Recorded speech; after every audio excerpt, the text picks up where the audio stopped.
আমি সুইপারি কাজ করি, বাসাবাড়ির ময়লা টানি। দীর্ঘ 25 বছর ধরে গাজীরচর মধ্যপাড়া ময়লা টানি।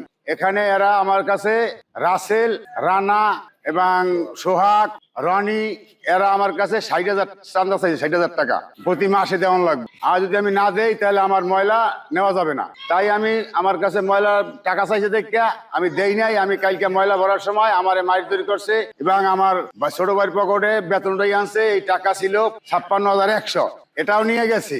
এবং এই মারামারি আমারে মারছে, আমার লেবার মারছে এবং আমার ওয়াইফে আইছিল, ওয়াইফেরও মারছে। এই মারার পরে এরপর হেরা ওখানে আরো লোক আছিল, বহুত দোকানদার টানের অনেক নামাজ পড়ে বাইরে আইছে, বহুত লোক ছিল এবং এরা ফিরাইতে পারে নাই। দ্বিতীয় কথা হইলো হেরা আমার বাড়িতে রান্দাও, চাপাড়ি, দাউকুড়াল এগুলো লইয়া গেছে।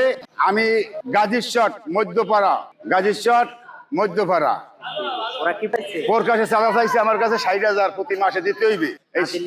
না দিলে আমি আইনে একটা কোনো কাজকর্ম করতে পারবো না, ময়লা ভরতে পারবো না। কাল ময়লা ভরতে গেছি, তাই আমার ধরিয়া মারধরি করছে এবং আমার পকেটে টাকা ছিল আমার ছোট ভাইয়ের, বেতনটাই আনছে 56,100, তাও নিয়ে গেছে এবং মারধরিও করছে এবং আমার হুমকি দিয়েছে যে তুই যাইয়া মামলা করবি, মকদ্দমা করবি, পুলিশে তোর কয়দিন চেক দিয়ে রাখবো, তোর কাইটটা টুকরো টুকরো করিয়া তোর ওই গাড়ি গুড়ি বেচছে তোর মামলা চালামো আমরা।